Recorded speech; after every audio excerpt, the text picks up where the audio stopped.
Hello everyone, my dear friends, मेरे प्यारे बच्चों. We are studying arch, so there are some articles which we'll discuss over here. We have already discussed the for the 4 UDL.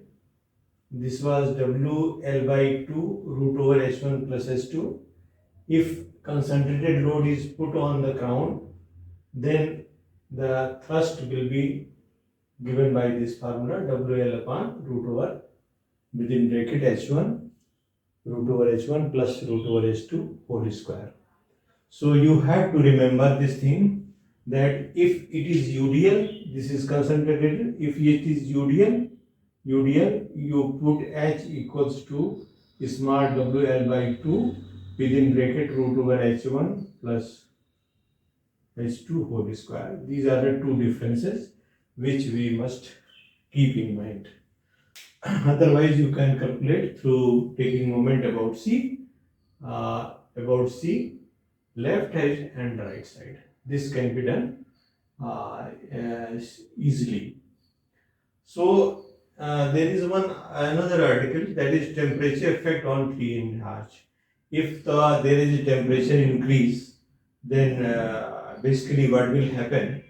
If suppose this is AC is your cord is cord and the rise is H.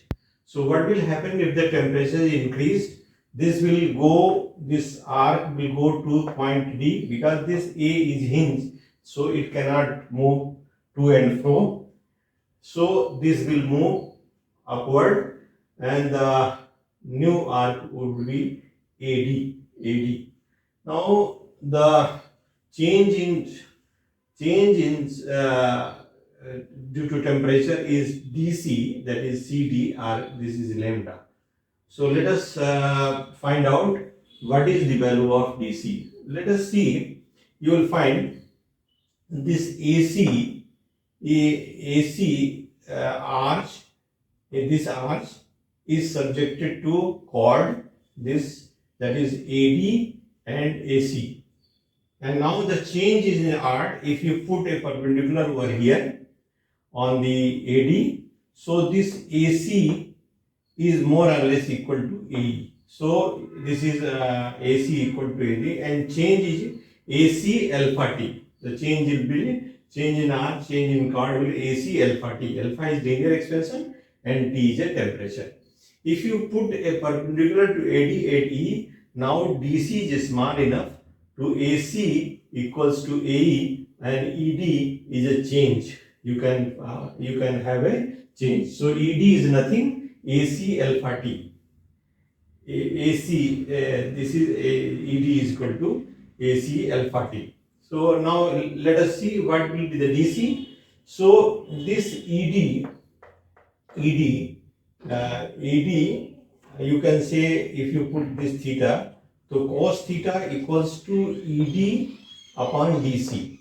So now DC equal to ED sec theta, simply. But ED is equal to AC alpha T, you mind it, but because ED is equal to AC alpha T, the change in the original chord, or you can say an original arch. So now you have to find out DC. Though this is your DC is equal to ED, that is AC alpha T into sec theta. Now if this is theta, so this will be also theta, and this sec theta will be this AC divided by H. So we have put this DC AC alpha T sec theta, and sec theta is AC by H. What is the value of AC? AC we can calculate over here. AC square is equal to H square plus L by 2 ka whole square. So this is simplified, 4H square upon L square into 4H. If you put the value of sec theta over here, you will find DC AC alpha T AC upon H, that is AC square alpha T upon H. AC square equals to this value alpha T. So your lambda will be DC 4H square, that is 4H square upon L square divided by 4H multiplied alpha into T. So in this way you can find out always the total change in the chord or length, what you can vertical how much it has been changed. This can be evaluated by this way. So in this lecture, I want to give you some articles.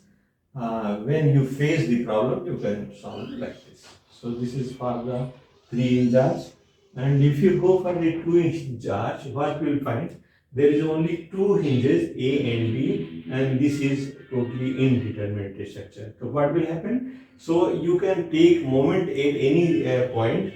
This is your x and y. If you take moment over here, what will be here? That is mx. M will be there for the just like a vertical reactions or loading. This will be m, and minus hy will be total moment at a section xx. You can see. So your total strain energy will be summation of mx squared ds upon 2i. So we put over here and we just differentiate with the s for the deflection which we get, but we are not getting any deflection, so we have differentiated with the h.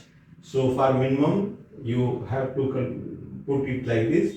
So we are getting it with respect to mh minus ds minus y 2ei. So we separated it, and finally we have got this h equal to integration my ds upon ei divided by integration y square ds upon ei. So simply if ei is common both, so h equal to integration y my ds divided by integration y square ds. So in this way we can approach for the 2-hinge charge. This is all which we want to discuss, and now we'll go for the 2-hinge arch numerical. Thank you for attending class. Thank you very much.